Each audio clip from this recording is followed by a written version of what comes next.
আসসালামু আলাইকুম। জেলা প্রশাসকের কার্যালয় পঞ্চগড়ে নতুন একটি বিজ্ঞপ্তি প্রকাশিত হয়েছে। মূল যে বিজ্ঞপ্তি সেটি কিন্তু আপনি স্ক্রিনে দেখতে পাচ্ছেন। তো এই হচ্ছে সেই কাঙ্ক্ষিত বিজ্ঞপ্তি। দেখেন জেলা প্রশাসকের কার্যালয় পঞ্চগড় রাজস্ব শাখা। তো রাজস্ব শাখায় কিন্তু বিজ্ঞপ্তিটি প্রকাশিত হয়েছে এবং বিজ্ঞপ্তিটি প্রকাশিত হয়েছে দেখেন 17 ডিসেম্বর 2024 খ্রিস্টাব্দে। তো এই বিজ্ঞপ্তি নিয়ে কিন্তু সম্পূর্ণ আলোচনা করব। আলোচনা করার পূর্বে আপনাদের কাছে ছোট্ট একটি রিকোয়েস্ট থাকবে। সেটা হচ্ছে আপনি যদি চ্যানেলে নতুন দর্শক হয়ে থাকেন তাহলে অবশ্যই সকল ধরনের চাকরি নিয়ে বিজ্ঞপ্তি পেতে আমার আনএমপ্লয়েড বিডি 23 ইউটিউব চ্যানেলটি সাবস্ক্রাইব করে বেল বাটনটি বাজিয়ে রাখবেন। ক্রমিক নং পদের নাম, বেতন স্কেল ও গ্রেড, পদের সংখ্যা, বেতন গ্রেড ও বেতন স্কেল, জাতীয় বেতন স্কেল 15 অনুযায়ী কিন্তু আপনার বেতন হবে, শিক্ষাগত যোগ্যতা ও অন্যান্য যোগ্যতা। প্রথম যে ক্রমিকটি রয়েছে দেখতে পাচ্ছেন, এখানে দেখেন যে অফিস সহকারী কাম কম্পিউটার মুদ্রাক্ষরিক, এখানে 4টি পোস্ট রয়েছে এবং এখানে দেখতে পাচ্ছেন গ্রেড হচ্ছে 16। শিক্ষাগত যোগ্যতা যা প্রয়োজন পড়বে, কোনো শিক্ষিত বোর্ড হতে ন্যূনতম দ্বিতীয় বিভাগ বা সমমানের জিপিএ সহ উচ্চ মাধ্যমিক সার্টিফিকেট বা সমমানের পরীক্ষা উত্তীর্ণ হলে কিন্তু আপনি এখানে আবেদনটি করতে পারবেন। দেখতে পাচ্ছেন কম্পিউটার ব্যবহারের দক্ষতা, কম্পিউটার মুদ্রাক্ষরের গতি প্রতি মিনিটে ইংরেজিতে সর্বনিম্ন 20 শব্দ এবং বাংলায় কিন্তু সর্বনিম্ন 20 শব্দ থাকলে কিন্তু আপনি এখানে আবেদনটি করতে পারবেন। ক্রমিক নং 2 নাজির কাম কেশিয়ার, এখানে একটি পোস্ট রয়েছে, বেতন গ্রেড দেখতে পাচ্ছেন 16 এবং শিক্ষাগত যোগ্যতা যা প্রয়োজন পড়বে দেখতে পাচ্ছেন এখানে কোনো শিক্ষিত বোর্ড হতে ন্যূনতম দ্বিতীয় বিভাগ বা সমমানের জিপিএ সহ উচ্চ মাধ্যমিক সার্টিফিকেট বা সমমানের পরীক্ষা উত্তীর্ণ। অর্থাৎ আপনি কিন্তু এইচএসসি কমপ্লিট করলে কিন্তু আপনি এখানে আবেদন করতে পারবেন। নারী পুরুষ সবাই কিন্তু আবেদন করতে পারবেন। কতে দেখেন কম্পিউটার ব্যবহারের দক্ষতা, কতে দেখেন কম্পিউটার মুদ্রাক্ষরে প্রতি মিনিটে ইংরেজিতে সর্বনিম্ন 20 শব্দ এবং বাংলায় সর্বনিম্ন 20 শব্দ থাকলে কিন্তু আপনি এখানে আবেদনটি করতে পারবেন। ক্রমিক নং 3 মিউটেশন কাম সার্টিফিকেট সহকারে, এখানে 2টি পোস্ট রয়েছে, বেতন গ্রেড 16। শিক্ষাগত যোগ্যতা যা প্রয়োজন পড়বে, কোনো শিক্ষিত বোর্ড হতে ন্যূনতম দ্বিতীয় বিভাগ বা সমমানের জিপিএ সহ উচ্চ মাধ্যমিক সার্টিফিকেট বা সমমানের পরীক্ষা উত্তীর্ণ। অর্থাৎ এখানেও কিন্তু আপনি এইচএসসি বা ইন্টার কমপ্লিট করলে কিন্তু আবেদনটি করতে পারবেন।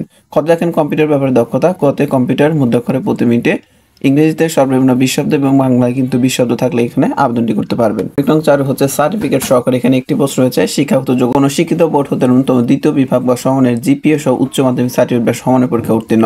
কতে দেখেন কম্পিউটার ব্যাপারে দক্ষতা, কম্পিউটার মুদ্রাক্ষরে প্রতি মিনিটে ইংরেজিতে সর্বনিম্ন 20 শব্দ এবং বাংলায় কিন্তু সর্বনিম্ন 20 শব্দ থাকলে কিন্তু আপনি এখানে আবেদনটি করতে পারবেন।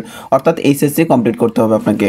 এবং সর্বশেষ যে পোস্ট রয়েছে ক্রমিক নং 5 অফিস সহকারী, এখানে 23টি পোস্ট রয়েছে দেখতে পাচ্ছেন, 23টি পোস্ট, এখানে বেতন গ্রেড হচ্ছে 20। শিক্ষাগত যোগ্যতা যা প্রয়োজন পড়বে, কোনো শিক্ষিত বোর্ড হতে ন্যূনতম দ্বিতীয় বিভাগ বা সমমানের জিপিএ সহ মাধ্যমিক স্কুল সার্টিফিকেট বা সমমানের পরীক্ষা উত্তীর্ণ। অর্থাৎ আপনি কিন্তু এখানে সকল বিভাগ থেকে নারী পুরুষ সবাই কিন্তু এসএসসি পাস করলে কিন্তু আপনি এখানে আবেদনটি করতে পারবেন। এখানে কিছু গুরুত্বপূর্ণ কথা বলা রয়েছে, দেখতে পাচ্ছেন যে ক্রমিক নং 1 প্রার্থীকে অবশ্যই বাংলাদেশের নাগরিক ও পঞ্চগড় জেলার স্থায়ী বাসিন্দা হতে হবে। একজন প্রার্থী একটির বেশি পদে আবেদন করতে পারবেন না। ক্রমিক নং 14 ক্রমিক নং 1 থেকে 4 ক্রমিকের পদের প্রার্থীদের ক্ষেত্রে কম্পিউটার টাইপের নির্ধারিত গতি থাকতে হবে।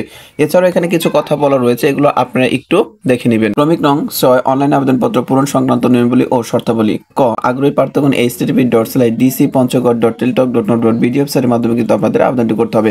তো আপনাদের সুবিধার্থে আমার ভিডিও ডেসক্রিপশন বক্সে প্রথম কমেন্টে কিন্তু আবেদন লিংক এবং বিজ্ঞপ্তি লিংকটি দেওয়া থাকবে। এরপর এখানে দেখতে পাচ্ছেন অনলাইনে আবেদনপত্র গ্রহণ শুরু হবে 1/1/2025 তারিখ সকাল 10টা হতে এবং শেষ হবে 30/1/2025 তারিখ বিকেল 5টা পর্যন্ত। অর্থাৎ আপনি কিন্তু দেখতে পাচ্ছেন এখানে নতুন বছরের অর্থাৎ 2025 সালের 1 জানুয়ারি থেকে আবেদনটি শুরু হবে এবং আবেদনটি শেষ হবে দেখতে পাচ্ছেন 30 জানুয়ারি 2025 তারিখ বিকেল 5 ঘটিকা পর্যন্ত কিন্তু আবেদনটি চলমান থাকবে। এরপরে সবচেয়ে গুরুত্বপূর্ণ যে বিষয়টি থাকে সেটা হচ্ছে আপনি কত টাকা পেমেন্ট করবেন বা আপনার এই বিজ্ঞপ্তিটা আবেদন করতে হলে আপনার কত টাকা খরচ হবে সেটা কিন্তু এখানে দেওয়া আছে। দেখেন ক্রমিক নং 1 থেকে 4 নং ক্রমিকের পদের জন্য পরীক্ষার ফি বাবদ 200 টাকা এবং টেলটক সার্ভিস চার্জ বাবদ 23 টাকা, সর্বমোট অফারেজযোগ্য 223 টাকা। এবং ক্রমিক 5 নং ক্রমিকের জন্য পরীক্ষার ফি বাবদ 100 টাকা, টেলটক সার্ভিস চার্জ 12 টাকা, সর্বমোট কিন্তু আপনি দেখতে পাচ্ছেন 112 টাকা কিন্তু আপনার খরচ হবে এবং এই টাকা কিন্তু আপনার অনধিক 72 ঘন্টার মধ্যে কিন্তু আপনাকে পরিশোধ করতে হবে। এছাড়াও আপনি যদি নিজের মতো করে আপনি পেমেন্ট করতেছেন তাহলে কিন্তু এখানে দেখতে পাচ্ছেন প্রথম এসএমএস, দ্বিতীয় এসএমএস, অর্থাৎ এখানে কিন্তু পেমেন্ট সিস্টেম দেওয়া রয়েছে। আপনি চাইলে আপনার মতো করে কিন্তু আপনি পেমেন্টটি করতে পারবেন। তো এই ছিল জেলা প্রশাসকের কার্যালয় অর্থাৎ পঞ্চগড় ডিসি অফিসের নতুন যে বিজ্ঞপ্তি, সেটি আশা করছি বিজ্ঞপ্তিটা আপনার ভালো লেগেছে বা ভিডিওটি আপনার উপকারে এসেছে।